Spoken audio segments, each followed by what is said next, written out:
Eh bien bonjour les amis, bienvenue aux auditeurs et auditrices de cette nouvelle chaîne des Chroniques du Sherpa. Comme vous allez le comprendre ici, nous allons faire non pas un retour vers le futur, mais bien un retour vers le passé, telle la machine du projet Looking Glass, afin de reprendre les événements en 2020 pour remonter l'actualité vers 2025.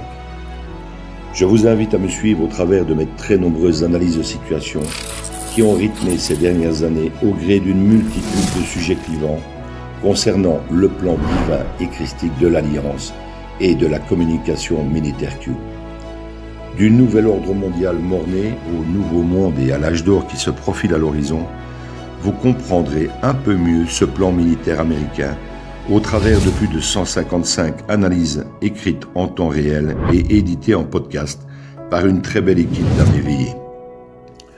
Pensez à vous abonner à la chaîne et cliquez sur le pouce si vous en appréciez le travail. Merci à toute l'équipe Z qui œuvre sans compter ses heures pour offrir ces infos à l'humanité. Bonne écoute à tous et à toutes.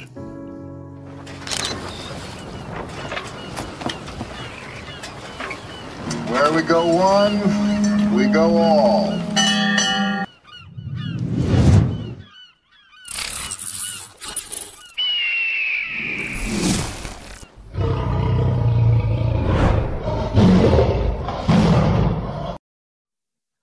Analyse du 5 septembre 2022 par Thierry Pirlot, Sherpa One. Les 9 voiles placées sur chaque âme humaine. Voici une analyse très intéressante racontée par Daniel Glade. Il y a près d'une décennie, un de mes chers amis et collègues, Don Harkins, m'a écrit un magnifique ouvrage de réflexion intitulé « L'esclavage et les 8 voiles ». Avant la mort prématurée de Harkins, nous avons discuté de cette théorie des 8 voiles pendant des heures entières et finalement, Don m'a demandé d'écrire un article à ce sujet pour son journal The Idaho Observer. Il a fait cela parce que j'avais partagé une grande partie de mes recherches avec Don et nous sommes arrivés ensemble à la conclusion qu'en réalité, il y a 9 voiles placées sur l'âme humaine, c'est-à-dire l'intelligence. La progression spirituelle et donc la pleine connaissance de la vérité nécessiterait le perçage de ces 9 voiles. J'ai plaisanté avec Don sur le fait que ce sujet prendrait une édition entière de Idaho Observer et qu'il ne ferait qu'effleurer la surface. C'était là l'un des talents éditoriaux de Don, prendre une histoire complexe et la comprimer dans un format plus lisible. À la mémoire de Don Harkins, voici l'écriture dont nous avons discuté dans un format aussi compressé que possible. Pourquoi 9 voiles au lieu de 8 ? Alors tout chercheur dévoué, avide de vérité, finit par tomber sur l'incroyable symétrie et la structure des mathématiques qui est particulièrement vraie dans la géométrie fractale impliquant les entiers 1 à 9. Pour un exemple très simple, il suffit de regarder ces 9 équations. Et comme il faut visualiser ces équations pour le croire, nous vous mettrons en descriptif le tableau. Merci de votre compréhension. Après avoir regardé les schémas que nous avons mis en description, ne trouvez-vous pas cela incroyable ? Je trouve très intéressant, en outre, que tous les grands philosophes de l'histoire, comme Archimède, Copernic, Socrate et Da Vinci, aient été des mathématiciens d'abord et avant tout. Je soumets que tout, de la prophétie biblique au brin d'ADN, soit construit et basé sur des formules et modèles mathématiques assez simples, mais je suis en avance sur l'histoire car la compréhension du rôle des mathématiques est en soi l'un des 9 voiles cachés. Considérons aussi que les soi-disant écoles du mystère de l'Antiquité, dans les temples ombragés de Sumer et de Babylone, la Kabbalah avait montré le chemin vers l'ultime saint des saints, les révélations, c'est-à-dire la séparation des voiles, de la vie, de la création, de Dieu, et lorsqu'elle est embrassée dans l'honneur et la vérité, des origines mêmes de l'homme. Il s'agissait de percer et d'embrasser systématiquement 9 niveaux de compréhension ou plateaux de vérité avant d'entrer finalement dans le nirvana ou l'ultime unité avec Dieu. tel que décrit dans les tableaux de traçage modernes. Comme un jeu géant de Sudoku, l'expérience humaine que nous appelons la vie tourne vraiment autour des nombres de 1 à 9 de tant de façons remarquables. Tout a sa place dans le système et tout s'insère parfaitement et précisément dans la grille éternelle du temps et de l'espace. Ceci n'est donc qu'une définition de la vérité, la connaissance cachée et obscure qui s'insère complètement dans la grille mathématique appelée logique. Yeshua, alias Jésus de Nazareth, l'a déclaré à ses disciples. Vous connaîtrez la vérité et la vérité vous affranchira. Pourquoi les gens ne peuvent pas voir la vérité? La meilleure façon de répondre à cette question est d'utiliser les sages paroles de Don Harkins écrites en 2001 et que voici. Au cours des dernières années, j'ai évolué et écarté plusieurs théories pour tenter d'expliquer pourquoi la plupart des gens ne voient pas la vérité, même lorsqu'elle les frappe au visage. Ceux d'entre nous qui peuvent voir la conspiration ont participé à d'innombrables conversations entre nous qui abordent la frustration de la plupart des peuples face à l'incapacité de comprendre les arguments extrêmement bien documentés que nous utilisons pour décrire le processus de notre asservissement et de notre exploitation collective. L'explication la plus courante est que la plupart des gens ne veulent pas voir ce qui se passe vraiment. Les hommes et les femmes extrêmement méchants, qui forment l'élite du pouvoir mondial, ont cultivé intelligemment un pâturage virtuel si vert d'herbe que peu de gens se donnent rarement la peine, sinon jamais, de regarder d'où ils broutent assez longtemps pour remarquer les étiquettes aux couleurs vives agrafées à leurs oreilles. Les mêmes personnes qui ne peuvent pas voir leur asservissement pour l'herbe des pâturages ont tendance à considérer comme fous les théoriciens du complot, ceux d'entre nous qui peuvent voir le passé de la ferme et le salon du château de sa seigneurie féodale. Enfin, je comprends pourquoi. Ce n'est pas que ceux qui ne voient pas que leur liberté disparaît sous la direction de l'élite du pouvoir ne veulent pas la voir. Ils ne peuvent tout simplement pas voir ce qui leur arrive à cause des voiles qui bloquent leur vue. Toutes les activités humaines sont un processus de filtration. Le sport en est un des meilleurs exemples. Nous pratiquons des sports spécifiques jusqu'à ce que nous soyons expulsés du terrain de jeu. Les athlètes professionnels, que nous payons beaucoup d'argent, ne sont jamais virés du terrain de jeu. Là où des millions d'enfants jouent à la petite ligue chaque printemps, ils sont éliminés jusqu'à ce qu'il y ait une 50aine de joueurs qui se rendent aux séries mondiales en octobre.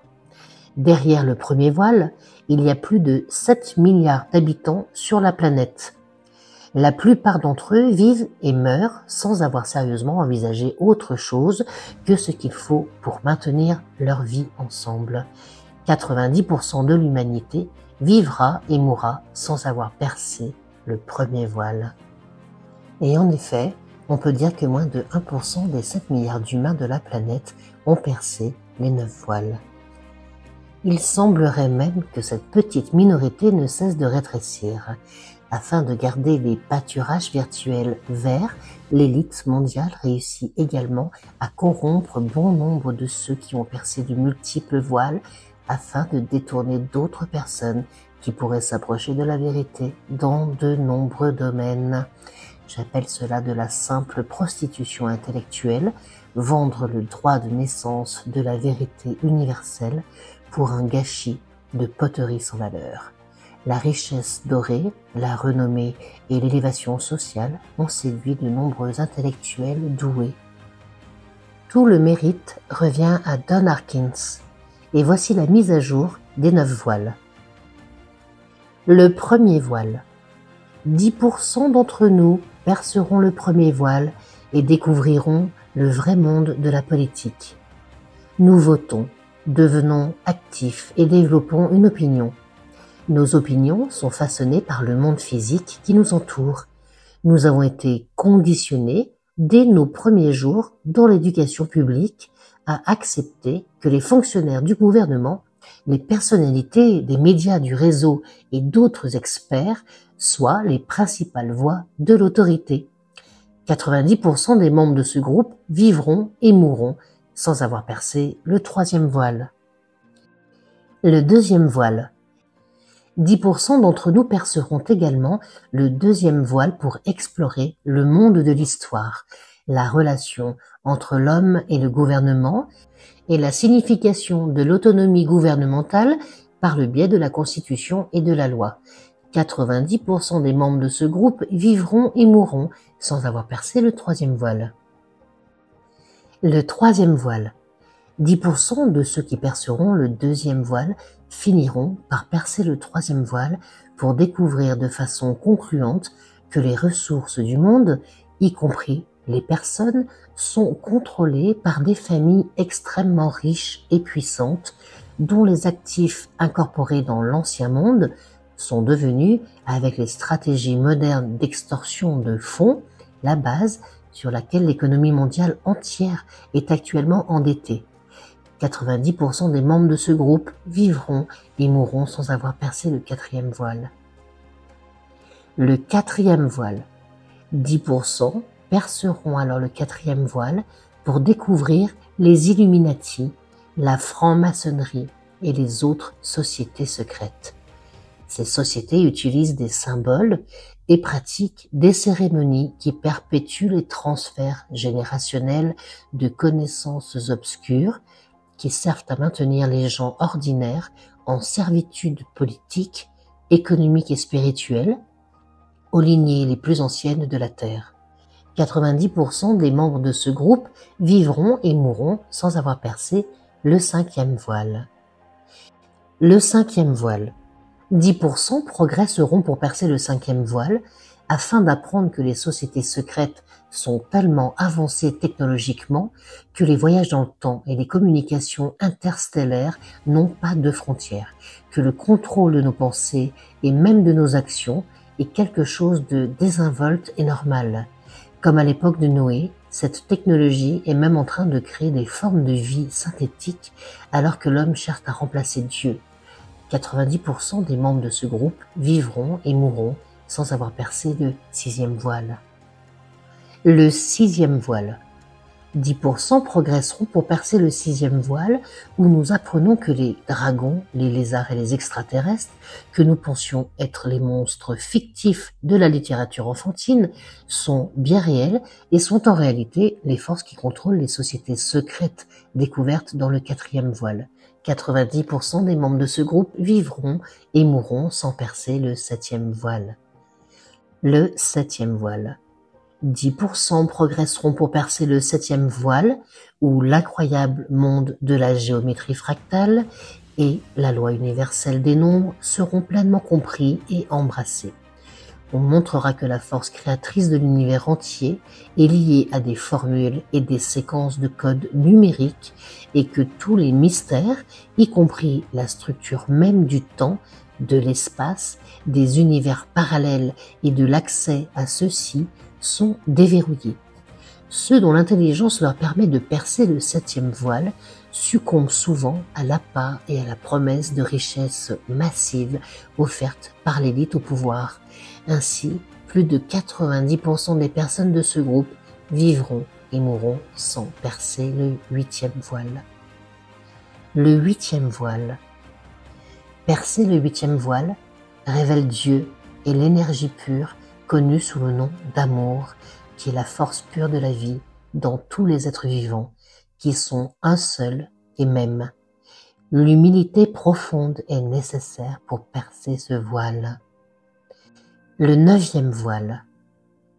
Percer le neuvième voile signifie perfectionner la pure énergie connue sous le nom d'amour et devenir ainsi véritablement un avec Dieu et ses formulations. En perfectionnant cette énergie pure, on embrasse alors pleinement la charité et l'on acquiert une pleine compréhension du plan universel du sacrifice, de la mort et de la rédemption. La vie elle-même devient alors complète. On en vient vraiment au cercle complet. On regarde le monde à travers les yeux d'un enfant innocent. mais avec la sagesse la plus profonde, née de l'amour pur du 8e voile. Considérez ceci. Si cette théorie est correcte, il n'y a qu'environ 60 000 personnes sur la planète qui ont réussi à percer le 6e voile. L'ironie ici est trop incroyable.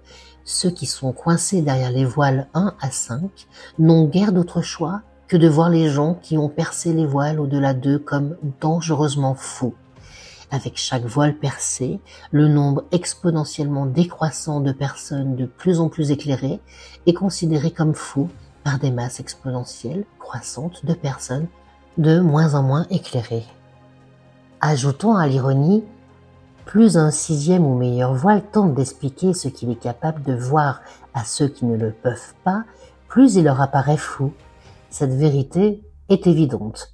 De plus, des institutions telles que le vénérable Centre de la loi pour la pauvreté du Sud sont formées et financées par l'élite dirigeante pour qualifier efficacement de nombreux individus ainsi éveillés de haineux ou de terroristes. Notre ennemi, l'État. Derrière les 2 premiers voiles, on trouve la grande majorité des habitants de la planète. Ce sont des outils de l'État. Les 2e voilés sont des électeurs crédules dont l'ignorance justifie les actions des politiciens qui envoient des millions de premiers voiles pour mourir dans des pays étrangers comme de la chair à canon. Leurs postes combinés dans la vie sont simplement de croire que les machinations égoïstes de l'élite du pouvoir sont des questions de sécurité nationale et valent la peine d'être tués. 3e, 4e, 5e et 6e voilés sont de plus en plus responsables envers l'État en raison de leur capacité décroissante à être utilisée comme outil pour consolider le pouvoir et la richesse du grand nombre dans les mains de l'élite du pouvoir, peu nombreux. Il est aussi courant que ces personnes sacrifient davantage leurs relations avec leurs amis et leurs familles, leur carrière professionnelle et leur liberté personnelle à chaque voile qu'elles percent. Albert J. Nock, 1870-1945, auteur de Notre ennemi l'État, en 1935, a expliqué ce qui arrive à ceux qui trouvent et embrassent les 2 derniers voiles. Quel était le mieux que l'État pouvait trouver à faire avec un Socrate actuel et un Jésus réel quand il les avait? Simplement empoisonner l'un et crucifier l'autre sans raison, car ils étaient trop gênants pour vivre plus longtemps. Conclusion. Comme Don Harkins l'a écrit, et maintenant nous savons que ce n'est pas parce que nos compatriotes sont tellement engagés dans leur vie qu'ils ne veulent pas voir les mécanismes de leur esclavage et de leur exploitation. Ils ne peuvent pas le voir, aussi bien que je ne peux pas voir ce qu'il y a de l'autre côté d'un rideau fermé. Le but de cet essai est triple. En un, aider la poignée de personnes dans ces derniers voiles à comprendre pourquoi les masses n'ont guère d'autre choix que d'interpréter leur clarté comme de la folie. En 2, aider les personnes derrière les 2 premiers voiles à comprendre que la vie, la respiration et la pensée ne sont que le commencement. En 3, montrer aux gens que la plus grande aventure de notre vie se cache derrière le prochain voile, parce que c'est juste un voile de moins entre nous et Dieu, alias la plus haute vibration. Partagez. Sharpawan.